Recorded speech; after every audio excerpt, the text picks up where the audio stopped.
Fl-isem tal-Missier u tal-Iben u tal-Ispiritu Santu. Il-grazzja ta' Sidna Ġesu Kristu l-imħabba tal-Alla u l-għaqda fl-Ispiritu Santu tkun magħkom il-kol. Intbana hawnhekk dalodu f'dan is-santwarju għażiż tal-Madonna ta' Pino biex niċċelebra flimkien l-Ewkaristija mqazza. Illum hija ġurnata ferjali u se nofru dan is-sagrifiċċju tal-Quddiesa għall-erbieħ ta' Marija Assunta, Carmelo Brincat u Giovanna Falzon. Qabel ma nieħdu sehem fil-Quddiesa jew naħarfu ħtijietna u nitolbu maħfra tagħhom.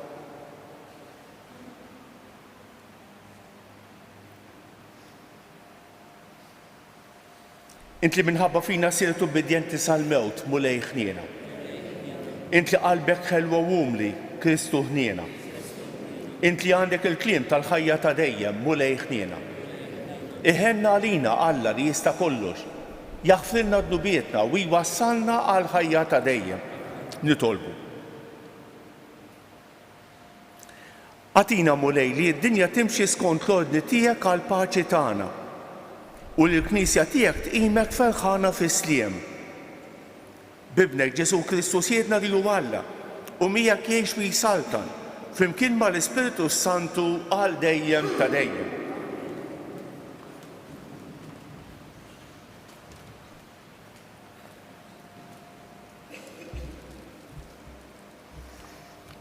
Qari mill-ewwel ittra ta' San Pietru Apostlu.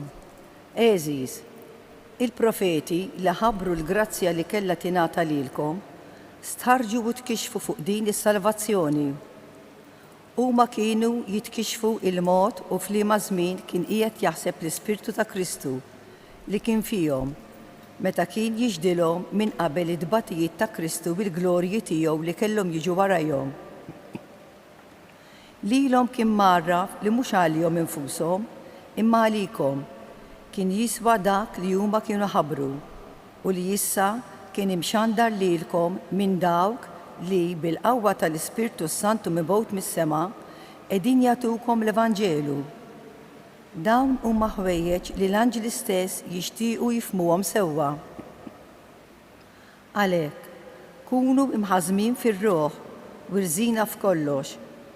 Ittamaw għal kollox fil-grazza li għad tingħatalkom meta jidher Ġesu Kristu.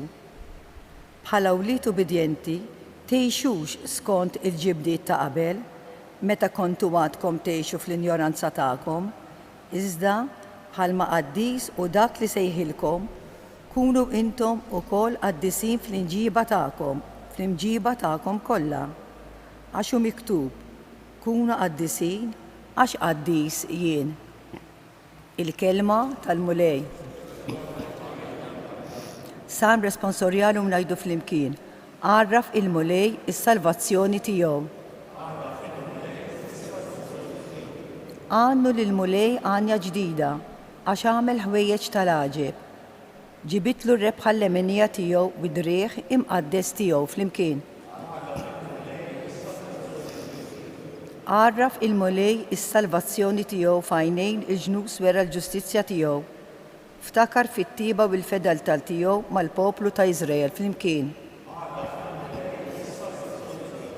L-art kollha minn tarf għal ieħor rat is-salvazzjoni ta' Alla tagħna.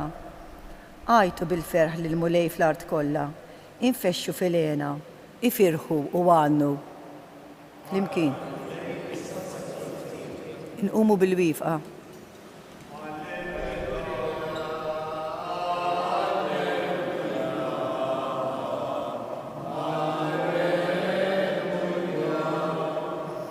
Infaħrek missir sit is-sema u l-art, għax inti dawn il-ħwejjeġ tas-saltna u rejthom li ċkejkni.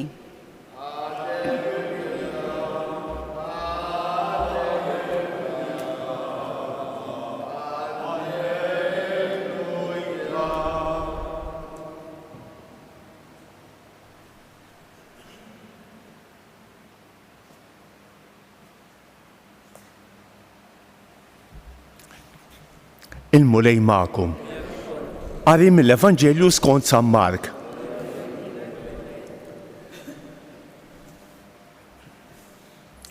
F'dak iż-żmien qabeż Pietru u qal lil Ġesu: Tajjeb, aħna ħallejna kollox u ġejna warajk. Qallu Ġesu: Tassew ngħidilkom li fost daw kollha li minħabba fija u l-Evanġelju iħallu lil darhom jew lil ħuthom jew lil ommhom jew lil missierhom jew lil uliedhom jew l-għelieqi tagħhom ma hemm ħadd fosthom li minn issa f'din id-dinja stess ma jirċevix għal mid-darb iktar. Djar, aħwa, subien u bniet, ommijiet, ulied u għelieqi flimkien ma' persekuzzjonijiet u l-ħajja ta' dejjem fi żmien li ġej. U ħafna li huma tal-ewwel jiġu l-aħħar u tal-aħħar jiġu l-ewwel.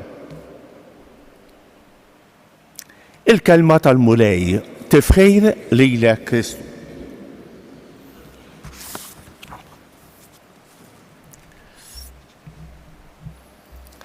Il-qari tal-quddiesa joffrilna jissu breakfast ta' kuljum. U dejjem ikun differenti, dejjem ikun jottalina.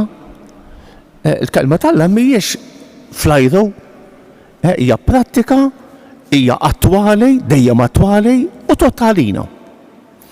Ħa naraw ftit il-qari tal-lum għaliex naħseb li fih żewġ lezzjoni importanti.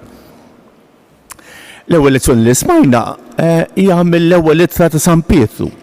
Hija ittra qasira ta' San Pietru, xi studjużi jiddubitaw ukoll mill-awtentiċità tagħha ma jimpurtax. Imma fl-aħħar għandu ftit rakkomandazzjonijiet. Għal jgħidilna, kunu imħażmin fir-ruħ u rżina f'kollox. Imħażmin fir-ruħ u rżina f'kollox.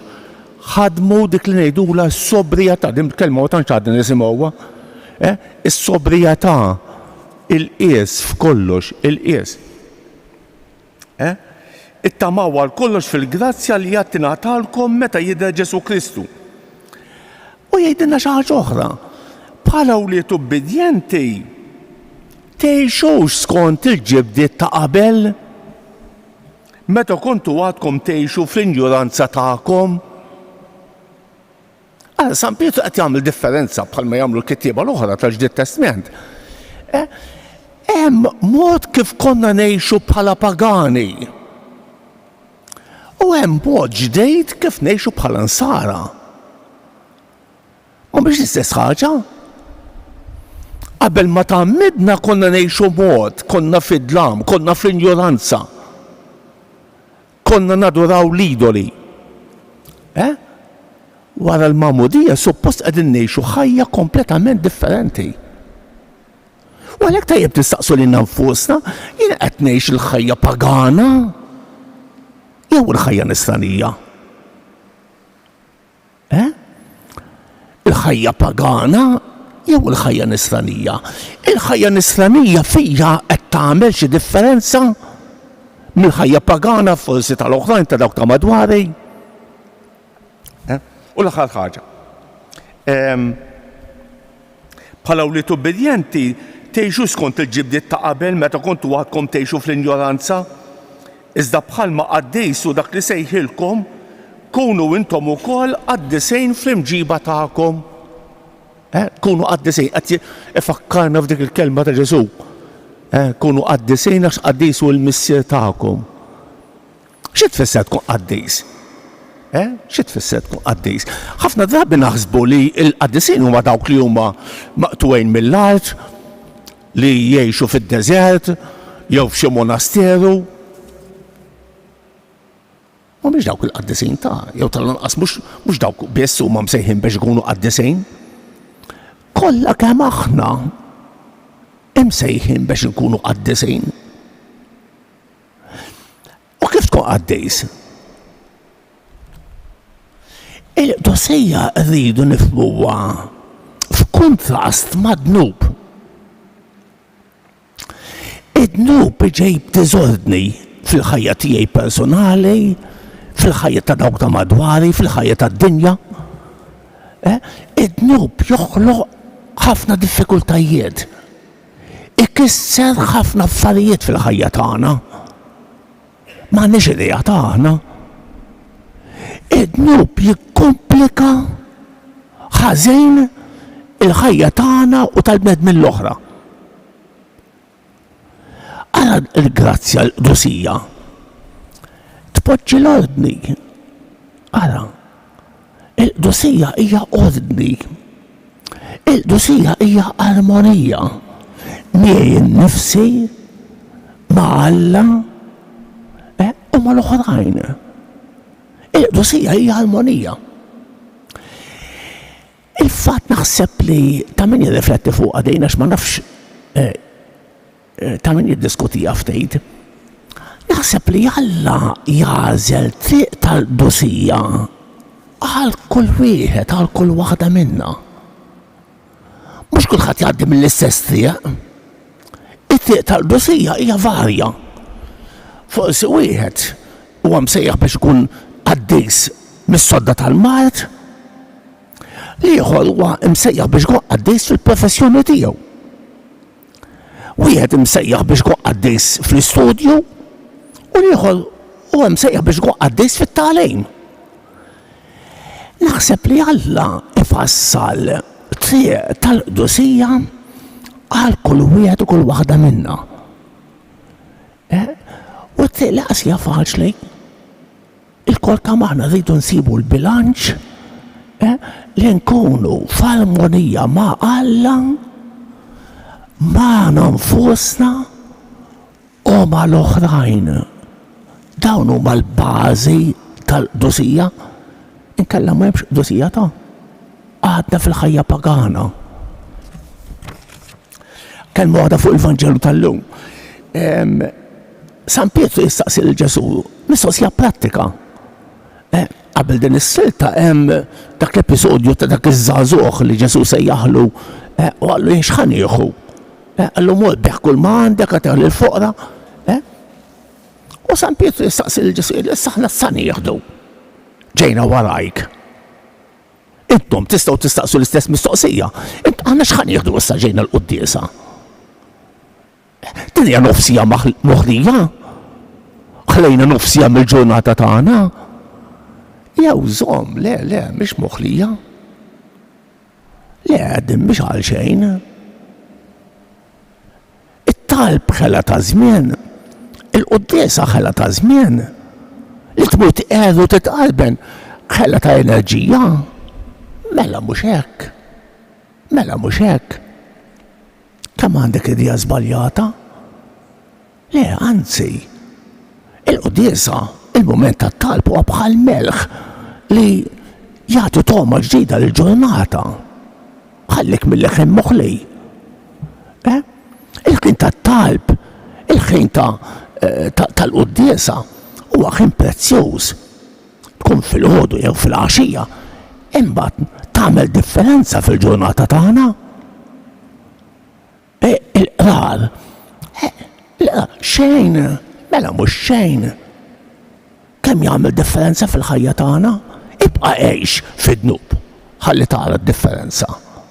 U Ġesu iwieġbu li San Pietru jgħidlu tassew ngħidilkom li fost daw kollha li minħabba fija u l-Evanġelju iħallu djarhom jew ħuthom, jew lil ommhom, jew lil missierhom, jew lil uliedhom, jew lil liqi tagħhom.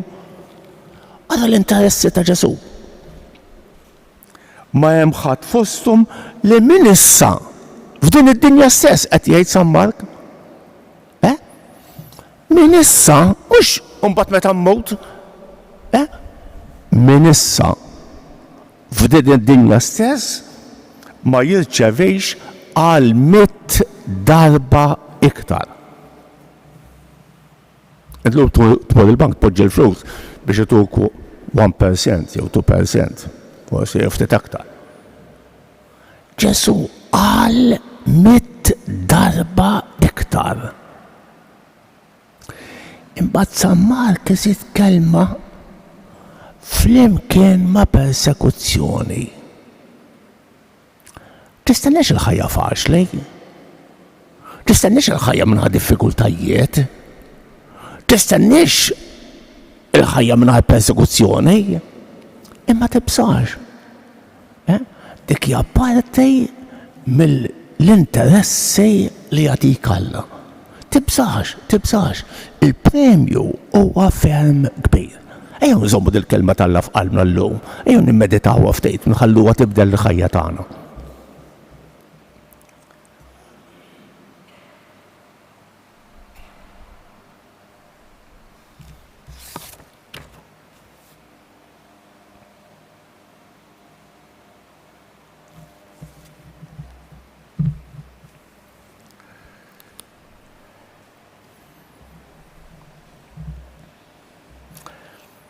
Alla tagħna huwa Alla fedelu ġenerus li jpatti għall kien sagrifiċċju magħmul b'imħabba fili kbira nitolbuh ngħidulu mulej kebbes fina id-dar ta' mħabbtek.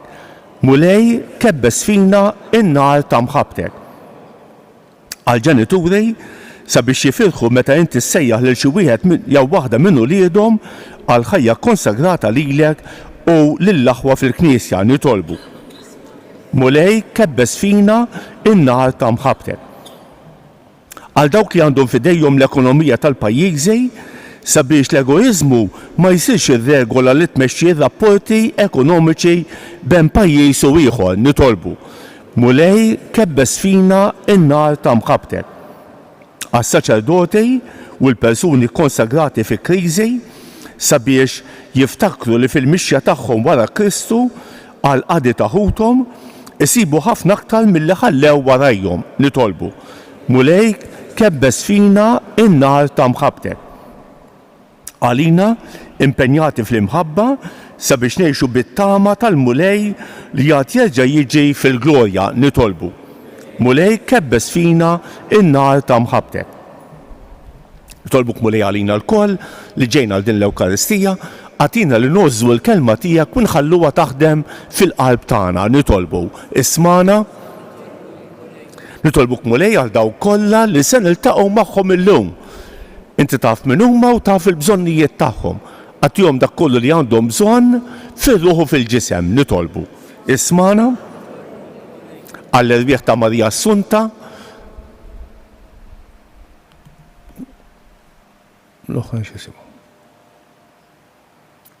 Giovanna u Carmelo biex tinsaħtijithom kollha u twassalhom fid-dawl u lena ta' dejjem nitolbu. Ismana, nitolbuk għal dil-komunità tal-insara, nitolbuk għal pajjiżna u nitolbuk għal paċi fid-dinja nitolbu. Fl-aħħar nett nitolbuk għal morda, kemm dawk li jinsabu fl-isparijiet kif ukoll dawk li jinsabu fid-djarhom, għal dawk li iduru bijom u nitolbuk għal dawk li għaddejn minn momenti diffiċli fil-ħajja biex ma jaqtgħux qalbhom imma jafdaw fejk nitolbu. U Alla li f'ibnek Ġesu Kristu siedna inti turina t-triq li twassalna għandek, għatina nitolbuk li nkomplu mixja ferħana warajk sa ma naslu biex nitennew bid-dera tal-glorja tiegħek fis-sema. Int li tgħix wis-saltan għal dejjem ta' dejjem.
Itolbu ħuti biex dan is-sagrifiċċju tiegħi u tagħkom ikun joġob l-Alla l-Missier li jista' kollox.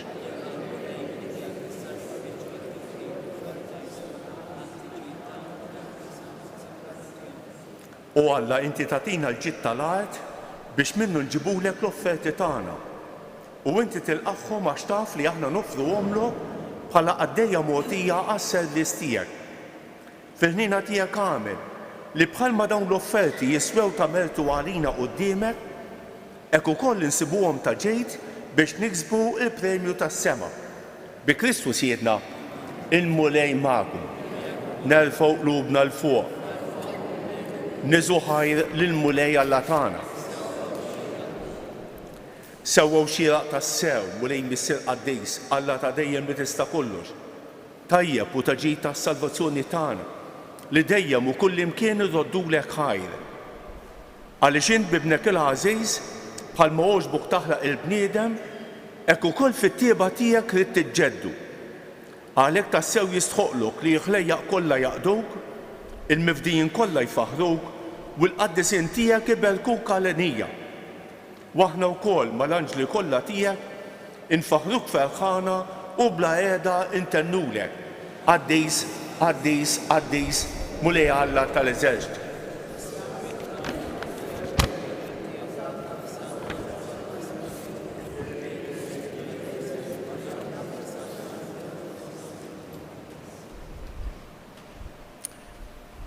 Qaddejs tassew int mulej, inti lajn ta' kull dusija. Qaddes għalek nitolbuk dawn l-offerti bil-barka tal-Ispirtu tiegħek biex isiru għalina il-ġisem u d-demm ta' Sidna Ġesu Kristu li meta kien se jingħata biex miraj ħibati ħaj il-ħobs, ratt il-ħajr, qasam, tal id-dixxipli tiegħu u qal: ħudu u kulu l-kol minn dan, għax dan huwa ġismi li jingħata għalikom.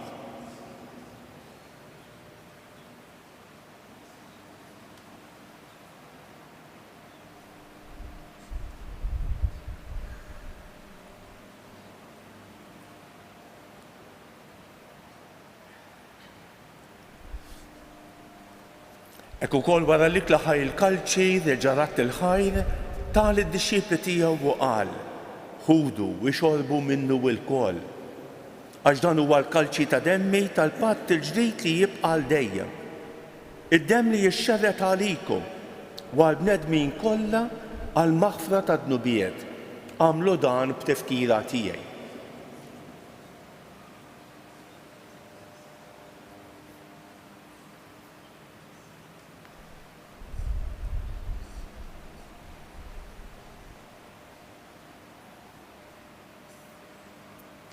Dawn hu l-misteru tal-fidi, jinħabbru l-mewt tiegħek mulej.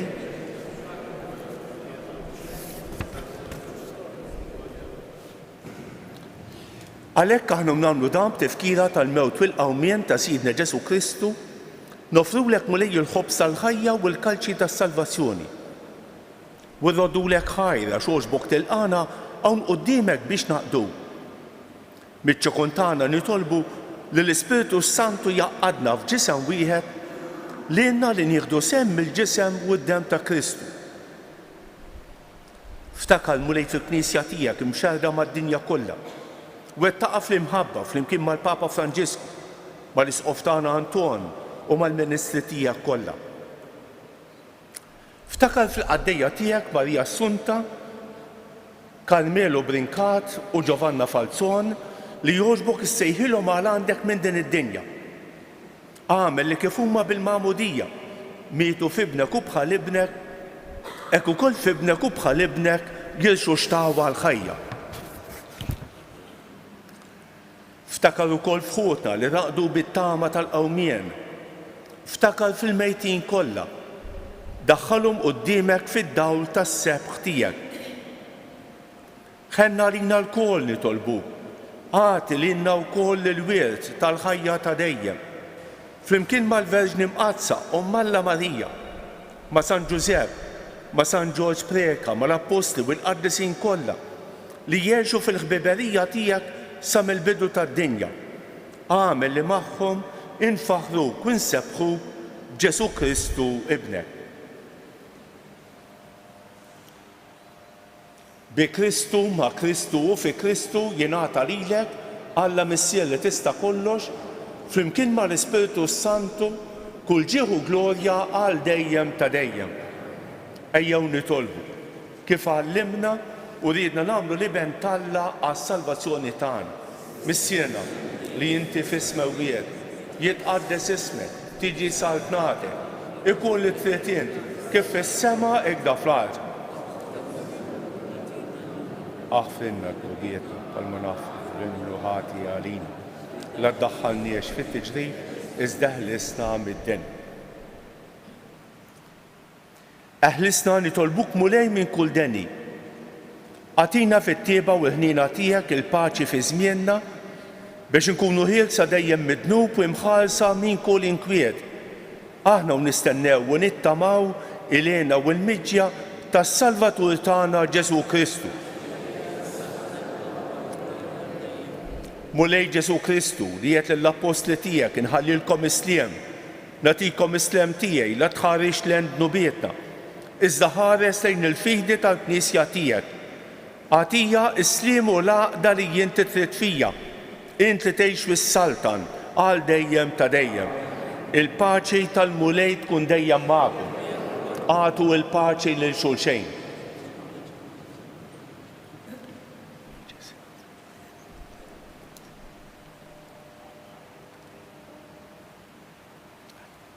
Ħaruf talla li tneħħi d-nubiet tad-dinja ħenna ħalina.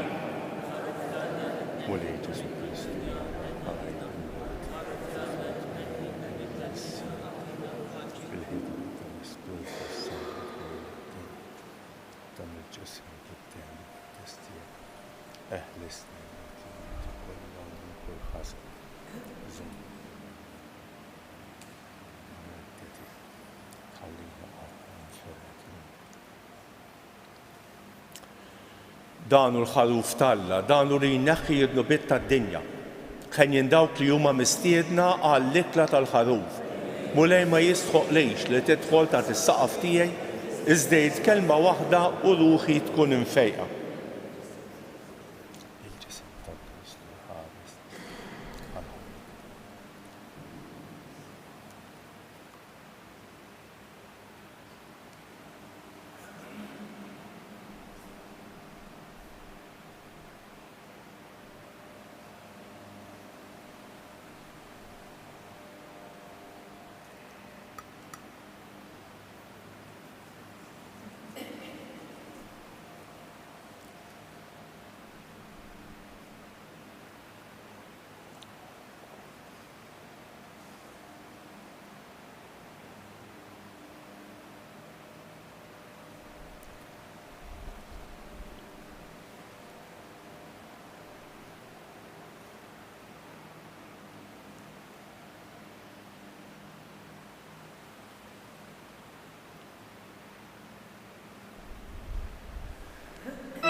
Ruħ ta' Kristu qaddisni, ġisem ta' Kristu salvani, dem ta' Kristu ħeġġiġni, ilma tal-kustat ta' Kristu aħsilni, passjoni ta' Kristu sabbalni, Ġesu ħanin ismani, fil-pjagi tiegħek kaħbini, tħallina qatt ninferet minnek, mill-għadu ħażin ħarisni, fis-sija ta' mewti sejjaħni, ġew waħdanek il-qani biex mal-anġli u l-qaddisin tiegħek infaħrek għal dejjem ta' dejjem ammen.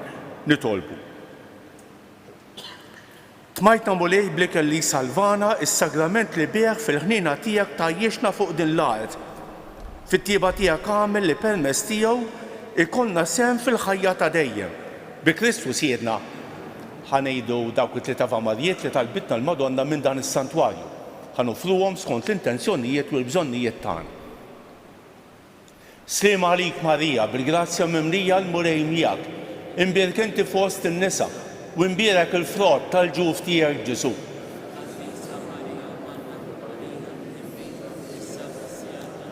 Slima għalik Marija, bil-grazzja mimlija l-murej miegħek, imbierek inti fost in-nisa u imbierek il-frott tal-ġuf tiegħek Ġesu.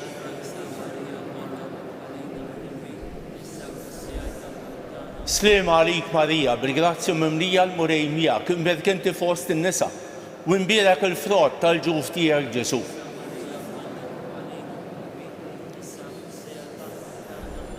Madonna ta' Pinu, sultana tal-familja, ħażtek fuqna dejjem żomm, il-mulej magħkom. Iberikkom Alla li jista' kollox il-Missier u l-Iben u l-Ispiritu Santu. Morru fil-paċi ta' Kristu. Il-ġurnata tajba lil kulħadd. Fil-ħlewa ta' Mejju, tagħna Marija, u kemm jidħol lejju dak ismek sabiħ, kemm toħroġ qawwija dil-kelma minn qalbna, bit-tama li ta' qalbna. Jatik l-akbar ġieħ, jintlax għata s-sema, ix-xemx tal-ħolqien, jintlom ta' min ħalqek, bik minn li u żmien.